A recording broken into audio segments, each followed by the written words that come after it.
Ini Mas Eko, Mbak Darmawati, Mbak Dewi, dan Mbak Dini Haryani sekarang. Kalau kita lihat dari beberapa komponen sebagai seorang guru, itu kan tentu memiliki kesulitan dan ya bagaimana memahami topik-topik atau permasalahan-permasalahan di dalam pembelajaran. Nah, kalau ini sekarang bisa disampaikan secara bergantian. Upaya apa yang sudah dilakukan oleh teman-teman sebagai seorang guru di abad 21 ini untuk meningkatkan atau mengembangkan diri sehingga itu menjadi nanti hasilnya itu terjadi peningkatan kompetensi hard skill dan soft skill bagi Bapak Ibu guru itu. Siapa dulu? Mas Eko dulu silahkan. Ya, terima kasih Pak. Untuk saya sebagai guru memang kita harus meningkatkan kemampuan. Jangan lupa bahwa seorang guru itu memiliki pedagogik yang harus selalu ditingkatkan seiring dengan perkembangan zaman. Lalu bagaimana kita memiliki kemampuan sosial, bagaimana kita memiliki profesional terhadap bidang studi kita, kemudian bagaimana kita mematangkan pribadi kita untuk diterapkan dalam konteks pembelajaran. Ingat yang namanya kemampuan di siswa yang harus kita sekarang ini di abad 21, bagaimana anak didik supaya berpikir kritis, kreatif, komunikasi, dan mampu berkolaborasi dengan siapapun. Seperti itu Pak. Oke, itu Mas Eko ya. Jadi sebagai guru juga harus terus meningkatkan kualitas dirinya.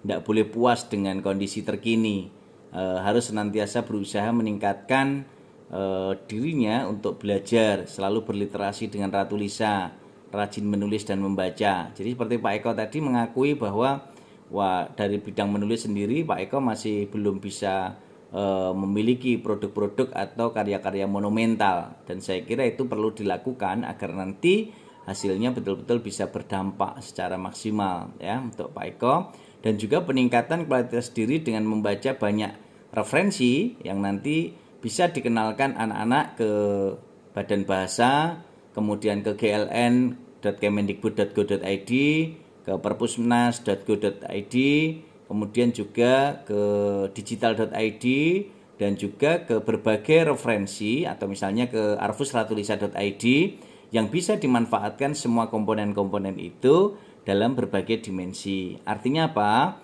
Anak-anak juga kita mulai kenalkan dengan literasi digital.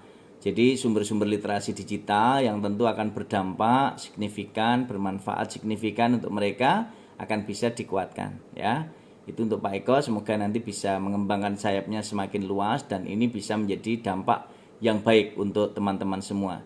Oke, sekarang Mbak Darmawati, apa yang akan dilakukan ke depan untuk meningkatkan kompetensi dirinya?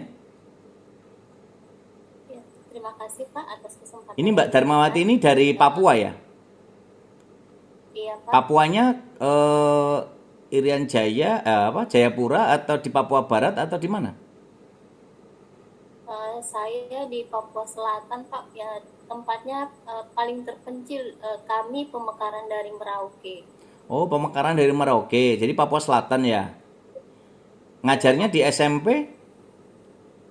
Di SMP Pak. SMP berapa? SMP 1 Obaa. SMP 1 OBA. Nah, itu Iya. kalau di sana apa yang saat ini mohon maaf menjadi kesulitan pokok dari Mbak Darmawati dalam membelajarkan bahasa Indonesia? Yang pertama itu kesulitannya dari diri saya sendiri, artinya sebagai seorang guru saya sadar bahwa masih banyak kekurangan dalam diri saya. Terkadang kalau di kelas hanya sekedar menyampaikan materi saja, meskipun terkadang saya sudah berusaha untuk memakai, kalau di sekolah kami terus terang hanya sekedar memakai buku, itu pun buku-buku yang sudah lama, artinya tidak ada buku-buku terbaru di sekolah kami, perpustakaan pun seadanya, jadi mengajar ya seadanya saja. Kemudian kalau dari segi siswa, ya siswanya seperti yang saya sampaikan tadi, siswa kami itu ya ada yang tidak tahu membaca, ada yang terbata-bata, kemudian ada yang lancar, digabung menjadi satu kelas, sehingga dalam pembelajaran itu agak sulit untuk menyampaikan materi karena agak bingung Pak, mau membimbing yang tidak bisa membaca, mau membimbing yang terbata-bata, atau yang sudah mampu. Jadi terkadang kendalanya sebenarnya ada di diri saya juga, meskipun sebenarnya di anak, tapi saya sadar sebenarnya keinginan untuk menambah wawasan atau menambah ilmu itu selalu ada. Tapi di sekolah itu kami tidak bisa terkoneksi dengan internet, tidak ada jaringan. Di rumah pun ini karena ada kegiatan, makanya saya memasang wifi. Woi, luar biasa ya. Ini perjuangan Kalau Mbak Darmawati ya. Jadi di sekolah belum terpasang jaringan ya? ada Pak, tapi ya rusak, Oh gitu ya. jadi nggak terpakai. Iya. Itu menjadi salah satu problematika juga dalam pembelajaran online yang saat ini berlangsung di masa pandemi juga ya. Kami tidak pernah belajar online karena anak-anak juga tidak punya gawai. Oh gitu. Nah, terus selama pandemi gimana kemarin? Kami itu anak-anak hanya mengambil tugas ke sekolah, kami printkan materi lalu bawa pulang ke rumah Pak. Oh, jadi diberikan tugasnya di rumah, di sekolah, terus nanti mereka ngambil kerjakan di rumah, lalu ngumpulkan lagi ke sekolah gitu. Iya Pak.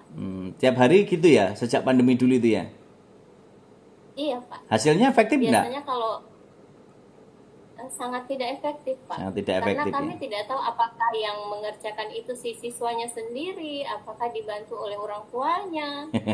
Seperti itu. Kemudian keluhan yang lain, rata-rata anak-anak mengatakan bahwa memang ketika hanya diberikan materi tanpa didampingi, diajarkan, mereka betul-betul tidak paham dengan materinya. Nah, ini salah satu problematika pembelajaran kita ya. Artinya tidak hanya bahasa Indonesia, tapi juga bidang-bidang lain juga ya. Ini di Papua. Nah, sekarang kita dengar. Kalau Mas Eko tadi kan di Tegal ya Mas Eko ya? Ya Pak. Mas Eko di Tegal di SMA berapa kemarin tuh? SMA Pius Pak. SMA Sekolah Pius. swasta. Oh, sekolah swasta SMA Pius ya. Tapi sekolah swasta tapi unggulan ya. Ya begitu Pak. Ya. Ini kemarin yang menjadi piloting sekolah swasta Jawa Tengah Pak. Oh, gitu. Sehingga ini menjadi rujukan ya. Dan Mas Eko juga harus terus meningkatkan kompetensinya karena sebagai sekolah rujukan. Dan oleh karena itu nanti peningkatan kompetensi dirinya, hard skill dan soft skillnya terus ditingkatkan. Gitu ya. Betul Pak. Ya. Oke, baik. Kalau Mbak Dewi, gimana Mbak Dewi? Apa yang menjadi problematika dan apa yang sudah dilakukan saat ini dan ke depan? Ya, problematikanya seperti itu Pak, kondisi di sekolah Pak. Memang anak kesulitan dalam hal kurangnya minat membaca dan akhirnya menulisnya juga kurang Pak. Ini kalau Mbak Jadi Dewi di memang mana? saya- Mbak Dewi di mana? Saya di Jakarta Pak, Oh, Jakarta. Jakarta Barat. Oh, Ya, tapi nek Mbak Dewi ini fasilitas saya kira sudah sangat lengkap ya kalau di Jakarta ya. kalau saya alhamdulillah sih Pak, Ya. walaupun memang tidak selengkap yang lain ya Pak. Ya. Nek Mbak Dewi di SMP atau SMA? Saya SMP 142 Jakarta Barat Pak. Oh, SMP 142 Jakarta Barat ya. Iya. Nah, terus upaya-upaya yang selama ini sudah dilakukan Mbak Dewi apa? Saya Pak, kebetulan di sekolah sebagai koordinator GLS. Ya. Jadi memang ada beberapa hal yang saya lakukan Pak, di mana yang saya lakukan ini nantinya bisa menopang kemampuan saya dan kemampuan siswa. Salah satunya saat ini saya sedang bergabung Pak di kegiatan menulis Ya. di bawah naungan Ibu Sri Sugiastuti Pak. Oh, yang Solo ya. Iya Pak. Ya, memoir, Memang saya puisi Pak. puisi yang antologi Ya. puisi ya. Ya nggak apa-apa, itu sebagai Ya. bagian upaya untuk nanti menghasilkan karya-karya antologi bersama-sama dulu terus nanti mulai bergerak menerbitkan karya sendiri begitu ya.